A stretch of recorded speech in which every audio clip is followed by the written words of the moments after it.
पहले तो postmortem report पर कोई चर्चा तब तक नहीं होनी चाहिए थी जब तक कि बिसरा की रिपोर्ट ना आ जाए, लेकिन इन्वेस्टिगेशन अथॉरिटी ने इस पोस्टमार्टम रिपोर्ट के आधार पर यह डिक्लेयर करने का प्रयास किया कि यह हत्या नहीं आत्महत्या है, जबकि मृतका आकांक्षा दुबे की माताजी यह लगातार आरोप लगा रही हैं कि यह आत्महत्या नहीं हत्या है और हमारी बेटी को लगातार धमकी मिल रही थी हत्या करने की। और इसी क्रम में इसकी समरजीत सिंह उर्फ समर सिंह ने संजय सिंह ने अन्य कई लोगों को अपने प्रभाव में लेकर मेरी बेटी की हत्या कर दी।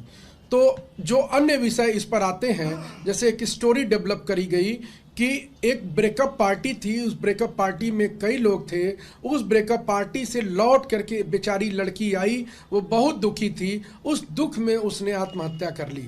लेकिन वो जो भी पार्टी थी, उस पार्टी के बारे में इन्वेस्टिगेशन अथॉरिटी को जानना चाहिए था कि यह पार्टी किसके द्वारा रखी गई थी, कितने लोग उस पार्टी में थे और उस पार्टी में क्या हुआ। उस पार्टी में सिर्फ 3 लोग थे, आकांक्षा दुबे, अरुण पांडे और अरुण पांडे की पत्नी श्रद्धा। 3 लोगों के बीच में कौन सी ब्रेकअप पार्टी हो रही थी? हम लोग फ्रेशर पार्टी सुने थे, हम लोग विदाई समारोह सुने थे, लेकिन ये पहली बार हम लोगों ने ब्रेकअप पार्टी सुना। उस ब्रेकअप पार्टी में जिसके साथ ब्रेकअप हो रहा था वो नहीं था, अन्य कोई नहीं था। अरुण सिंह का कोई बहुत विशेष संबंध नहीं था आकांक्षा के साथ। तो वो कौन सी पार्टी वहां पर ब्रेकअप की हो रही थी? जब इस तरह के बयान आए तो हम लोगों को भी पोस्टमार्टम रिपोर्ट के आधार पर और वर्तमान की जो परिस्थितियां हैं प्रथम दृष्टिया पहले दिन से उस पर चर्चा करना हुआ। तो फिर उसके बाद मैंने प्रशासन को और आप सब लोगों को अपना एक प्रश्न जारी किया कि आप 2 बिंदुओं पर देते हैं कि गले में नॉट है और उसी से उसकी मृत्यु हुई है और वह ड्रंक थी।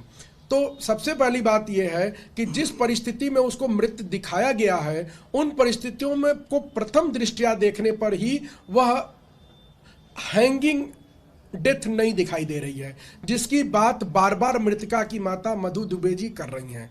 दूसरी बात, कहा गया कि वहां पर जो बिल बना, उस बिल को लेकर के श्रद्धा जी और अरुण जी के बीच में कुछ कहासुनी हुई थी कि 11,000 रुपए का बिल हम लोग क्यों पेमेंट करें।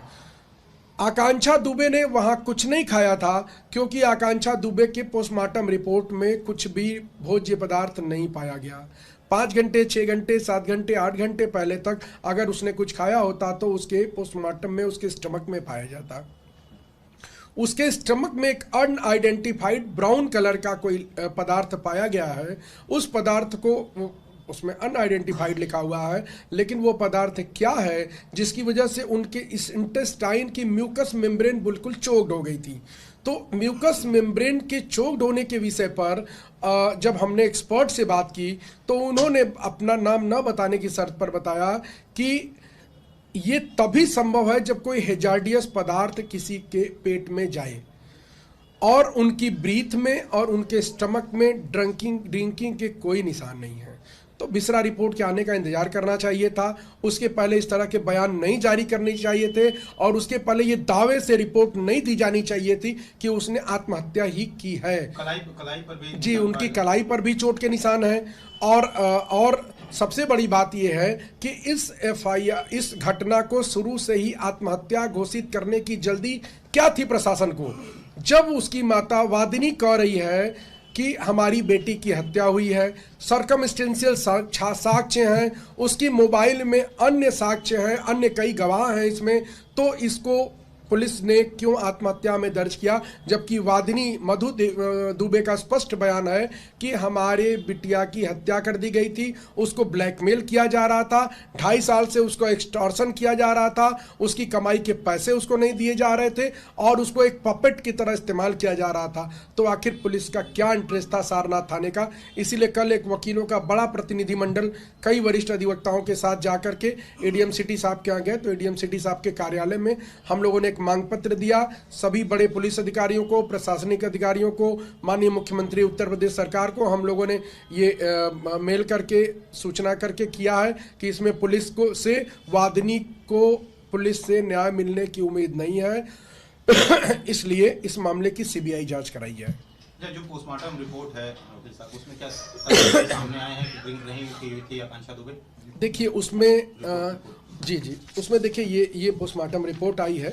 अभी बिसरा रिपोर्ट का इंतजार करना चाहिए था, कोई बयान नहीं देना चाहिए था, लेकिन उसमें है कि उसकी ब्रीथ में नॉट सीन जो है वो अल्कोहल नॉट सीन है, या वो महसूस नहीं किया जा सका। उसके स्टमक में अल्कोहल नहीं पाया गया, उसके पेट में कोई खाद्य पदार्थ नहीं पाए गए। तो इसका इंतजार करना चाहिए था प्रशासन को, इतनी जल्दी नहीं दिखानी चाहिए। शरीर पर पुलिस ने बताया कि उसके गले में सिर्फ नॉट है ऐसा जिससे उसकी मृत्यु हो सकती है, लेकिन उसके कलाई में भी चोट का निशान है, और वो रो रही थी जब उसने रील अपना एक इंस्टाग्राम पे जारी किया था। तो इतनी बड़ी कलाकार, वो उसने कुछ भी नहीं कहा, सिर्फ रो रही थी। तो वो कौन सी परिस्थितियां थीं जिन परिस्थितियों में किन लोगों ने उसको इतना रोने के लिए मजबूर किया।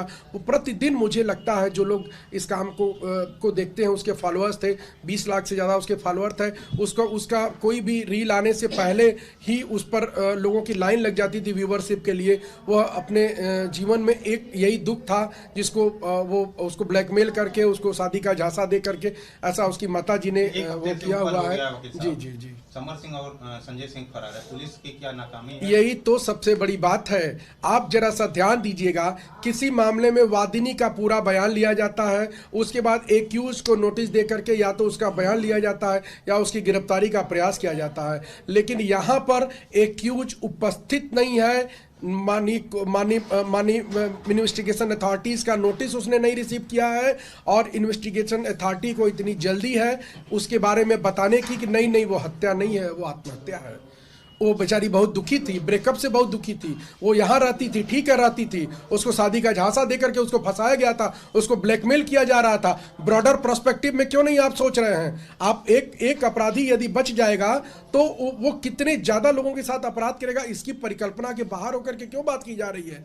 क्यों वो गरीब लोग, उसके माँ बाप हैं इसलिए, वो उत्तर प्रदेश के एकदम पिछड़े क्षेत्र से आती है इसलिए?